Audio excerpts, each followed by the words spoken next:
Okay, the first step to any problem really is to take a cut and cut out our object and draw our free body diagram. So if I take a cut and I cut around here like this, I'm going to look at that member A, B, C, D, the one that we're interested in.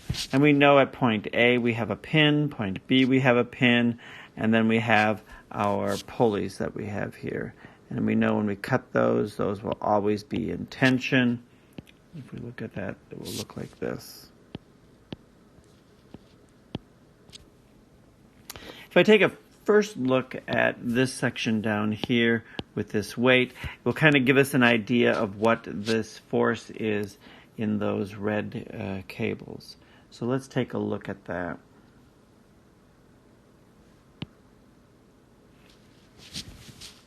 If I draw that free body diagram, I have the weight, which has a force of, I believe it said 10 pounds on it. Oh, 30 pounds, sorry.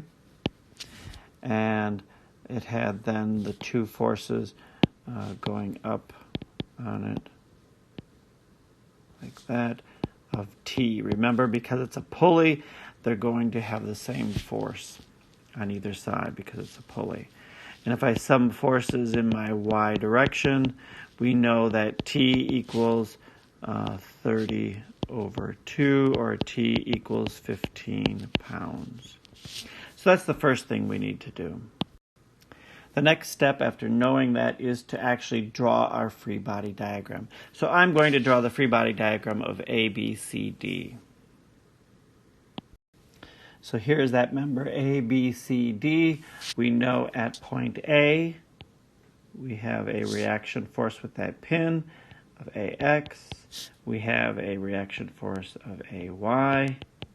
At point B, even though that member, if we look at it, even though that member is curved, it is a two-force member, and that is defined because it only has 2 points, no other moments on it, no other forces are on it, and the force then is between these 2 points. They could be a tension or compression.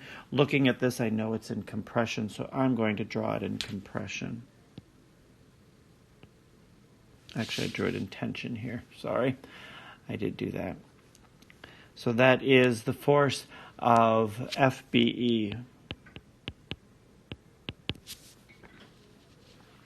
And then lastly, we have our points C and D out here. And if I take a look at that, if I cut those, I can put those right at that location.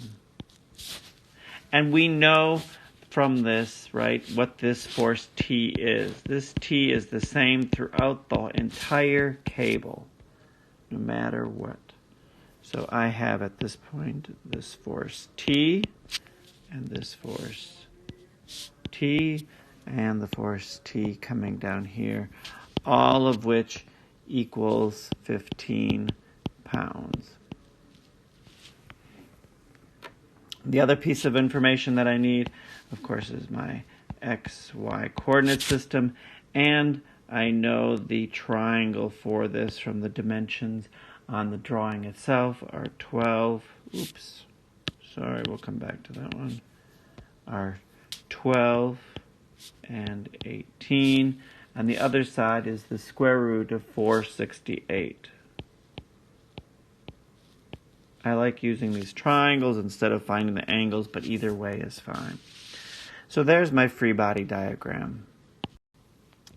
The next step is to take this free body diagram and solve for the forces. If we look at it, the only forces that we have that are unknown are AX, AY, and FBE.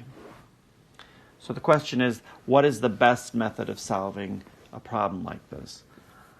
I typically look where I can reduce or eliminate the most number of forces, or unknown forces specifically, and that is really, in this case, by summing our moments about point A. By doing that, I then eliminate A, Y, and AX, and I only have my one unknown FBE that we can solve for. Okay, so I added some dimensions on this, and now it's time to solve for FBE. So let's take a look at summing the moments then. At A, we know that should be set equal to 0, and let's take a look at each component and each part. So the first part is I'm going to look at the 2 t's, or 3 t's that we have. I'll start with that. The first t that I see is this one up here, and we see that that wants to go in a counterclockwise direction, which is a positive moment for us. So that will be t times 15 inches. The other 2, of course, want to go in a negative or clockwise direction or a negative moment direction. So that'd be minus t times 36 inches minus t times 48 inches. Okay. So that takes care of the t's. Now we need to look at FBE. It has 2 components that we want to look at.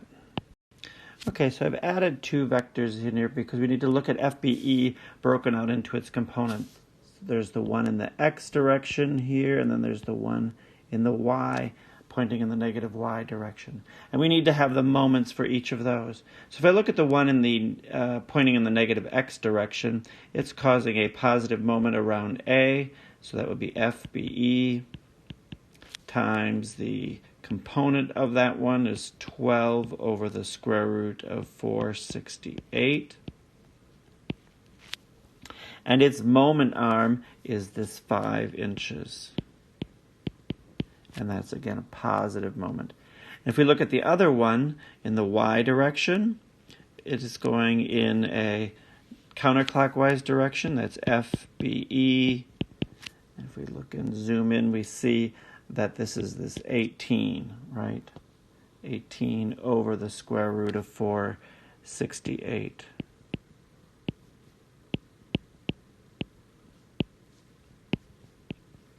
And its moment arm is this distance here. Right? That's the perpendicular distance, or 12 inches. And if we substitute in our values for t being 15, we can then solve for FBE. If we do that, FBE will equal a negative 143.5 pounds. And that seems to make sense because we know that that member is in compression. Okay, so now we know FBE. We can now easily solve for AX and AY. Okay, so let's take a look and sum our forces in the x direction for this problem. And if we do that, we know we have AX is not known. That's what we're trying to solve for, AX. It's drawn in the positive direction. We have a minus T, or in our case 15 pounds. And then we have our FBE the way we drew it. We drew it as a minus, I'll do it in green, a minus FBE, which is a minus 143.5, times the component of it, which we see is this 12 over 468 square root. With that, then, we can solve for AX then equals a negative 64.62 pounds. Last, we are going to, solve for the y component, AY. And we see if we sum forces in the y direction equals 0, we have AY, which is positive, minus 2t, 2 times 15, because there's 2 of them, and then minus our FBE, which is a minus 143.5, times its component, which is 18 over 468 square root, and AY will equal negative 89.42 pounds. So the problem should be very similar to this on the exam. Usually you may find that you have to take moments at 2 locations or something, but it would be very similar to this. If you have questions, please let me know.